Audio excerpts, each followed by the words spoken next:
Hi friends, today I'm here to show you how I created this card with the new Magical Quokkas release. And this is using 3 products, actually 4, but the first one is the Magical Quokka stamp set. Let's see, can I get the whole thing in there? With the Magical Quokkas, the key with the wings and the little letter, the magic book, I can't remember what the name of that root is, the little potion with the label on it, the snitch, and a candle, and I can't remember this guy's name either, the little talking hat thing. Anyways, so we'll be using an image from that. Then also, this is called the, let's see, I think it's called the 4 Houses Background. And it also has these roofs and a snitch. And I'll show you how we're going to decorate that. Then the scene builder stencil, and what you do with the stencil is it has these layers. You slip your cardstock in there and you get the different designs, hillsides, and the final one is grass, and I always have trouble poking this through here. Let's see here, gotta grab the whole thing. There we go. So you can get a grassy border also, or flip it back the opposite way. And there you go. That's how you get your grass. And this is how you use the grass as a mask, is the other way. The way that I first showed you. This way. You use the grass as a mask so you can do like sky or whatever else color you want in your background. Okay, so we're going to start out first, set that aside, with the stenciling of the clouds. And what I do is I slip this in and I put it all the way to one corner, and I usually tilt it a little bit. Get my ink. I need my paw, my little silicone paw here to hold my ink in place. I'll be right back and we'll start inking. Okay, so I've got my blending brush. I'm going to ink up the tip of the brush, and then what I like to do is tap this off a little bit onto my stencil, and then put the heaviest ink right there along the edge of the stencil.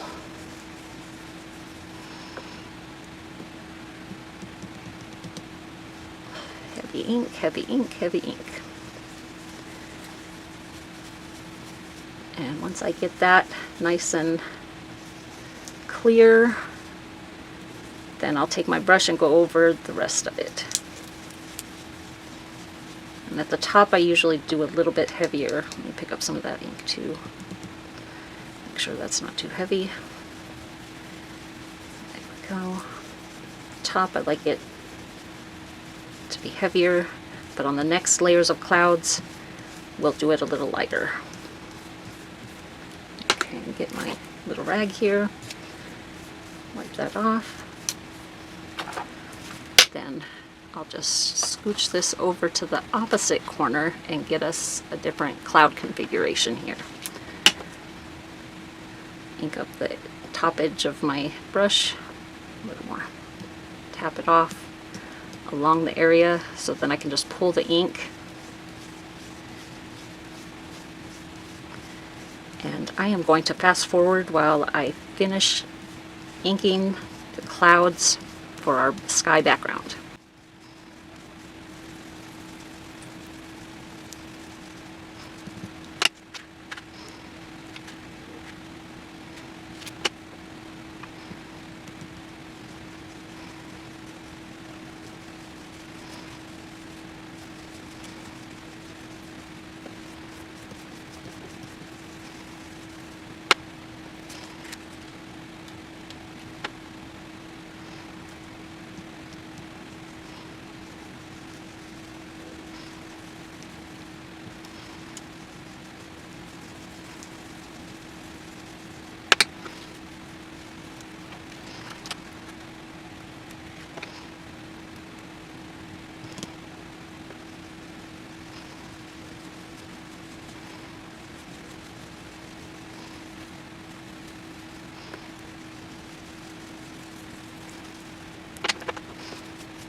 Done with that.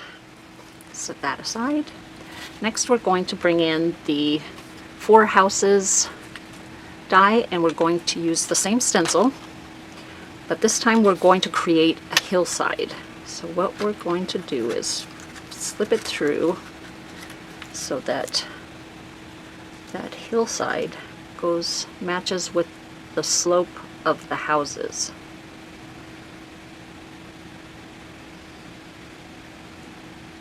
I think that looks good. I think I want to use a little bit of tape to tape that in place. Whoops. Flip it over on the other side and tape it. There we go, that should stay temporarily. And we're going to start with the dark ink. And this is eucalyptus. And the small brush. Need my lid. Dab that off on the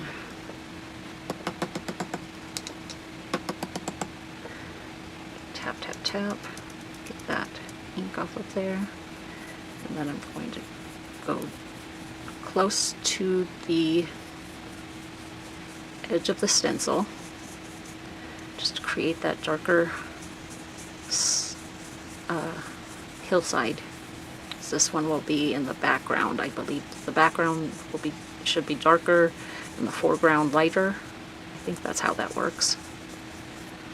A little more ink.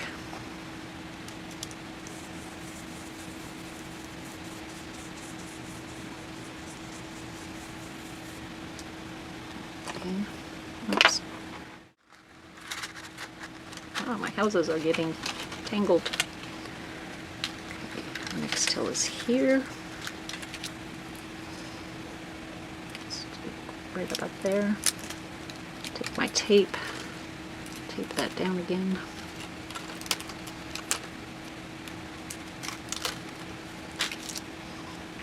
I'm using the same ink color. Do the darker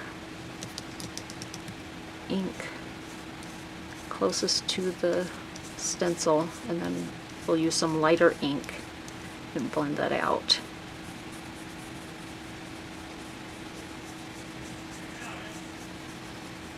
Go around the side here also.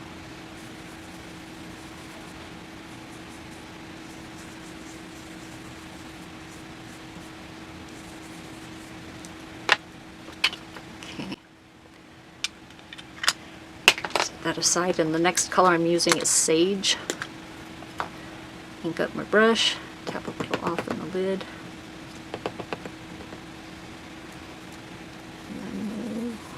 Do that highlight area very lightly.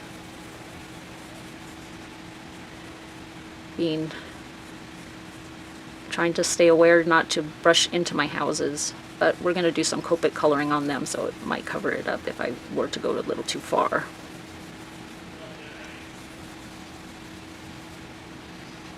There we go. Then I'm just, let's see, it's a large brush. I'm going to do just the Sage. Finish this off. Do it darker towards the edges. Pick up that nice stitch detail. And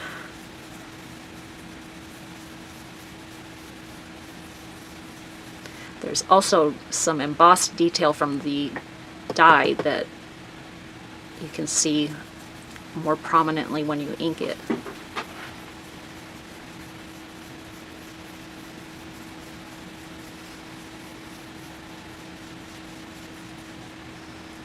Does that look?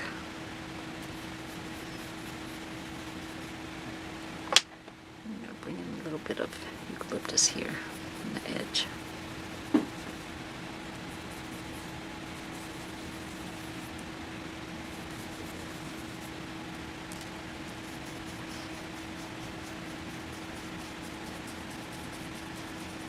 I like the way that looks.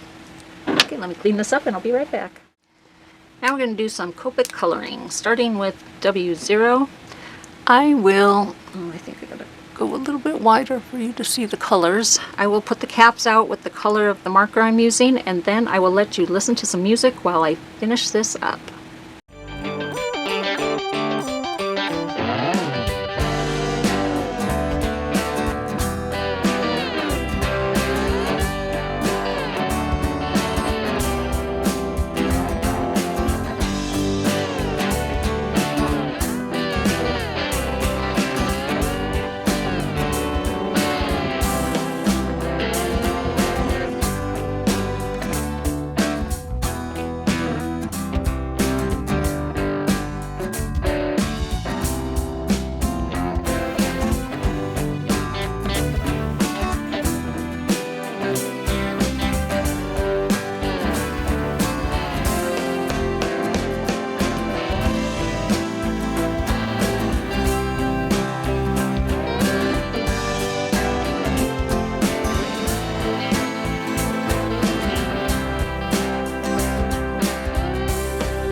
now I've finished coloring everything, and we are going to adhere everything together and finish this card.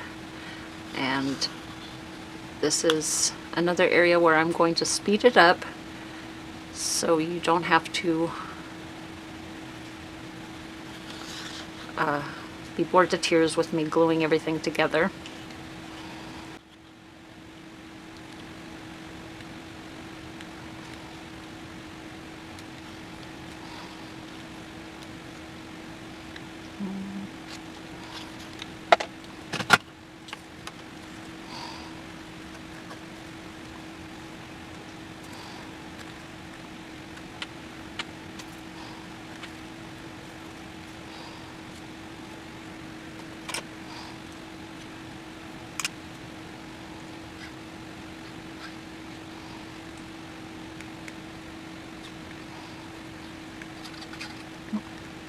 Looks like my name's getting clogged up.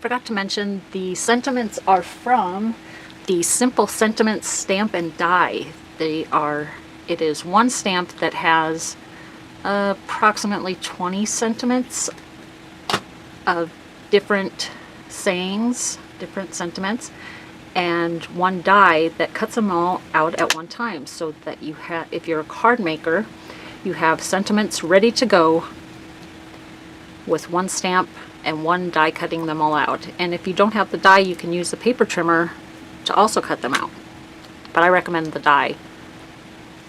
Here we go. These are my cards. Thank you so much for watching. Bye for now.